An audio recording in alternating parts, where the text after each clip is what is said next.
Hello, all. Welcome back to one more episode of Amamagari Prapancham. Just like the last episode, how we learned about Lord Hanuman, in this episode we will learn about Lord Venkateshwara. Venkateshwara, also known by various other names, is a form of Hindu god Vishnu. Venkateshwara is the presiding deity of Tirumala Venkateshwara temple, located in Tirupati, Andhra Pradesh, India. It is being said Venkata is a combination of two words ven, that is, keeps away, and kata, that is, troubles. Being that said, Venkata means who keeps away troubles. He is also known as Srinivasa, Balaji, Venkata, and Venkatachalapati. Now, let's get into the story of Lord Venkateshwara.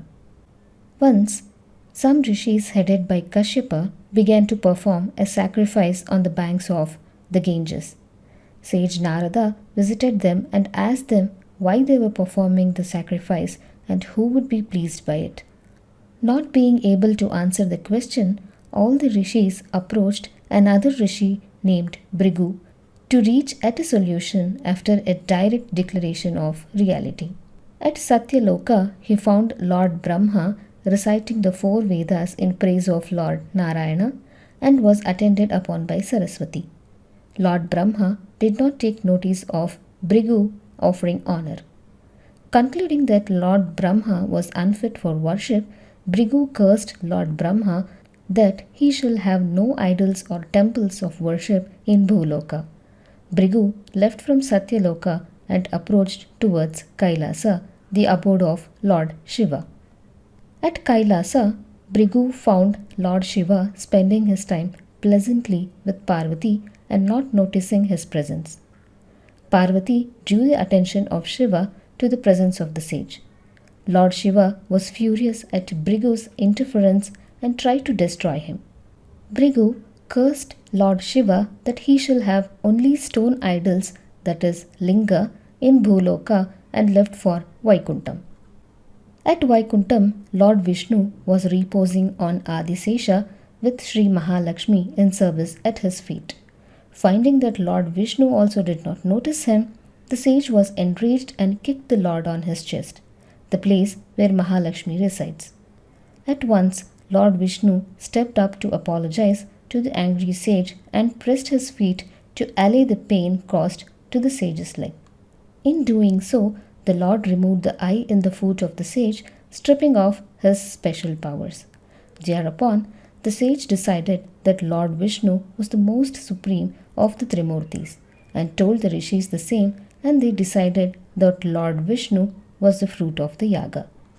Sri Mahalakshmi was angered by the action of her lord in apologizing to sage Brigu, who committed the offense. Out of anger and sorrow, she left Vaikuntha and resided in Karavirapura, now known as Kolhapur. At the commencement of the current Svetavaraha Kalpa, the whole universe was filled with water and the earth was immersed in it. Lord Vishnu took the form of a white boar, that is, Sri Varaha, and dived into the water to lift the earth. He slew the demon Hiranyaksha, who was obstructing him, and rescued the earth.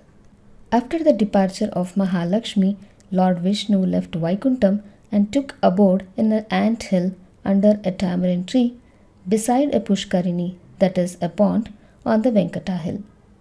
Taking pity on Lord Vishnu, Brahma and Maheshwara decided to take the forms of a cow and its calf to serve him. Surya, the son of God, informed Mahalakshmi of this and requested her to take the form of a cowherdess and sell the cow and calf to the king of the Chola country. The king of the Chola country brought the cow and its calf and sent them to graze on the Venkata hill along with his herd of cattle. Discovering Lord Vishnu on the ant hill, the cow provided its milk and thus fed the Lord. Meanwhile, at the palace, the cow was not yielding any milk, for which the Chola queen punished the cowherd severely. To find out the cause of lack of milk, the cowherd followed the cow, hid himself behind a bush, and discovered the cow emptying her udder over the anthill. Enraged over the conduct of the cow, the cowherd aimed a blow with his axe on the head of the cow. However, Lord Vishnu rose from the anthill to receive the blow and saved the cow. When the cowherd saw the Lord bleed at the blow of his axe, he fell down and died of shock. A Gandharva princess, Neela Devi, was passing by and witnessed this event. She is wept by this injury and cuts her hair and gives it to cover the Lord's wound and balding scalp.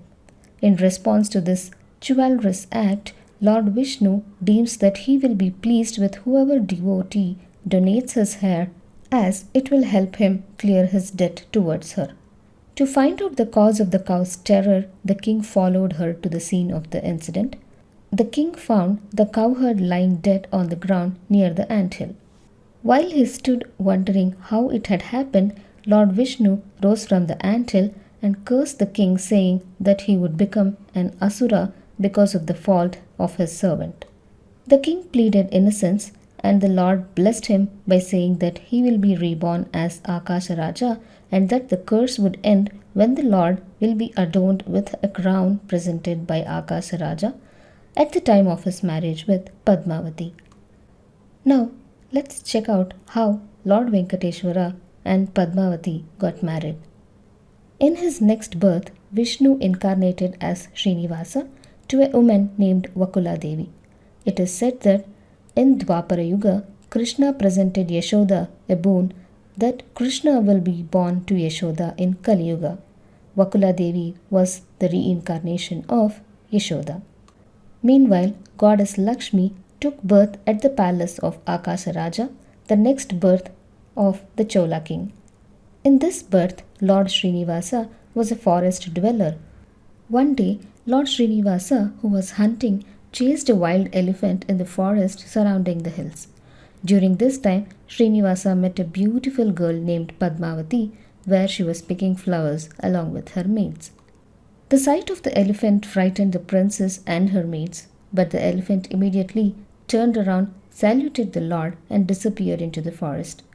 Lord Srinivasa, who was following on horseback, saw the frightened maidens.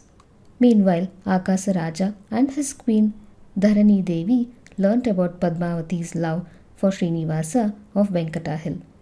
Akasa Raja consulted Brihaspati about the marriage and was informed that the marriage was in the best interest of both the parties. Lord Vishnu had approached Kuber for a huge loan to finance his wedding with Padmavati. This was because goddess Lakshmi had already left him and he needed money. Kuber said he will not let Lord Vishnu leave Tirupati till his loan is repaid. Kubera lent money to Lord Srinivasa to meet the expenses of the marriage. In the presence of all the Devas, Lord Srinivasa got married to Princess Padmavati, thus blessing Akasa Raja. Till date, Kuber's debt is still not repaid though. After their marriage, sage Narada informed Lakshmi about their wedding. Later, Lakshmi encountered Vishnu, but on learning that the wedding happened due to the fulfilling of several revelations, goddess Lakshmi once again returns to Lord Vishnu's heart and remains there forever as his co-bestower of blessings. Padmavati is also worshipped as an aspect of goddess Lakshmi. Later, the clashes between his two wives led Lord Srinivasa to turn himself into a stone. Padmavati and Lakshmi also became stone on his either side and Vakula Devi as his garland. This was the story of Lord Venkatachalapati. Hope everyone liked it. Let's meet in one more episode with another interesting mythological story. Till then, take care. Bye. Thank you.